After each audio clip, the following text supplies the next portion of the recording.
काल राज्यभरात अवकाळी पावसाचा हाहाकार पाहायला मिळाला. अनेक ठिकाणी वाऱ्यासह गारांच्या पावसाने हजेरी लावली आणि यामुळे शेतांसह काही घरांचंही नुकसान झालेलं पाहायला मिळालं. आता हवामान खात्याने पुढील 4 दिवस अशाच प्रकारे पावसाचा इशारा जो आहे तो दिलेला आहे. या संदर्भात बोलण्यासाठी माझ्यासोबत हवामान तज्ज्ञ IMDचे हवामान तज्ज्ञ सुदीप कुमार सर आहेत.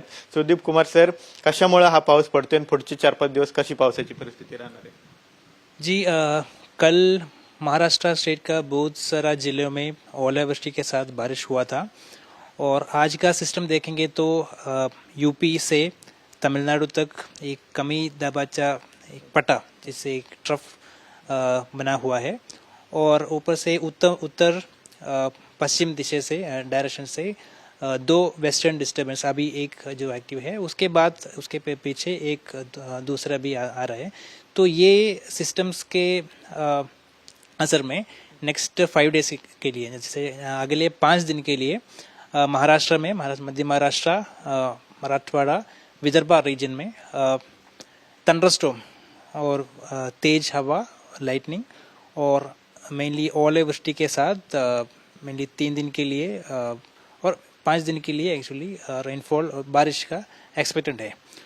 और ये जो हवा रेनफॉल है, मतलब मैं जो बोला कि जो बारिश है तो वो मेनली आफ्टरनून, जैसे दोपहर के बाद ज़्यादा होने का जो एक्टिविटीज़ मेनली आफ्टरनून में रहेगा, क्योंकि सुबह आसमान ऑलमोस्ट साफ रहेगा और बाद में वो मतलब ये बादल स्टार्ट हो जाएगा और ये तेज हवा और लाइटनिंग के साथ दोपहर में इसका जो इम्पैक्ट मैक्सिमम होने का संभावना है.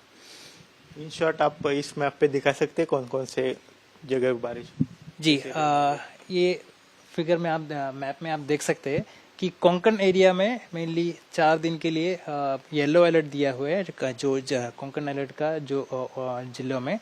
और महाराष्ट्र, मध्य महाराष्ट्र आप देख सकते हैं, मध्य महाराष्ट्र का ये जो डे 1 आज के लिए जो सदर्न जो साउथ में जो डिस्ट्रिक्ट है, जैसे सोलापुर है, सांगली है, वहाँ पे ऑरेंज अलर्ट दिया हुआ है कि वहाँ पे ओलावृष्टि का भी संभावना है. तो इसके साथ साथ तेज हवा और लाइटनिंग का भी चांस है. और बाकी जिलों में येलो अलर्ट दिया हुआ है.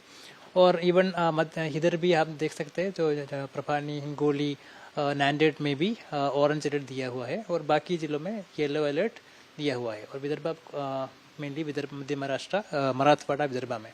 और डे 2 यानी 1 अप्रैल के बारे में आप देख सकते हैं कि ये जो ऑरेंज अलर्ट है और भी डिस्ट्रिक्ट जैसे पुणे, अहमदनगर, नासिक और सतारा, लातूर जैसे और डिस्ट्रिक्ट में भी ऑरेंज अलर्ट दिया हुआ है. और इधर विदर्भा में भी है, आप देख सकते हैं. और बाकी जिलों में येलो अलर्ट है. और डे 3, डे 4 यानी डे 3 में भी आप देख सकते हैं ऑरेंज अलर्ट और भी जिलों में, जो यानी कि डे 2, डे 3 में हम ये सीवियर यानी इंटेंसिटी कम ज़्यादा होने का संभावना है, इसलिए ऑरेंज अलर्ट और भी जिलों में दिया हुआ है. तो आप देख सकते हैं बहुत नॉर्थ, मध्य महाराष्ट्र का, उत्तर और महाराष्ट्र स्टेट का ईस्ट में, विदर्भा रीजन में भी बहुत सारे जिलों में ऑरेंज अलर्ट दिया हुआ है. और डे 3 यानी 2 के बाद ये इसका इंटेंसिटी कम हो जाएगा, तो इसलिए मे बी 3 के बाद हम येलो अलर्ट ही दिया हुआ है. तो इसका इंटेंसिटी कम होने का संभावना है. बट हम मॉनिटर कर रहे हैं, तो जैसे सिस्टम अप्रोच होता है तो हम अपडेट करेंगे ये जो वार्निंग. कल किसानों को बहुत सारा बारिश में नुकसान हुआ है. किसानों के लिए क्या सूचना रहेगी आपकी, क्या करना चाहिए किसानों ने? जी, मैंने जो बोला मेनली जो ये बारिश है, ये प्री मानसून का एक पेक्युलरिटी है कि ये तेज हवा और कभी कभी ओलावृष्टि और लाइटनिंग के साथ आता है.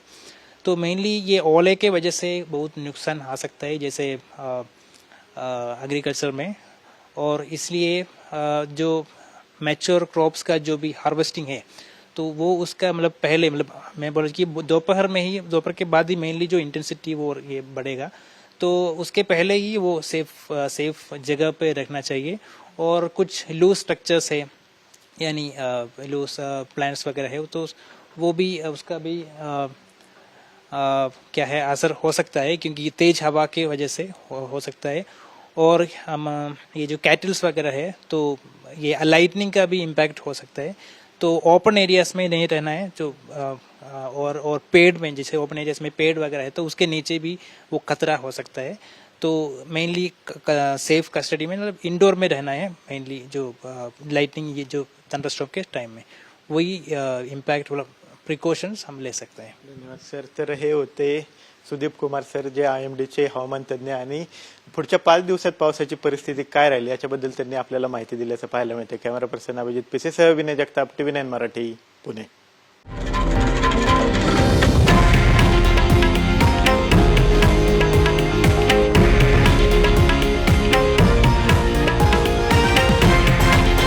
हे आहे देशातील नंबर 1 न्यूज नेटवर्क आणि आपण पाहत आहात TV9 मराठी, एकमेव.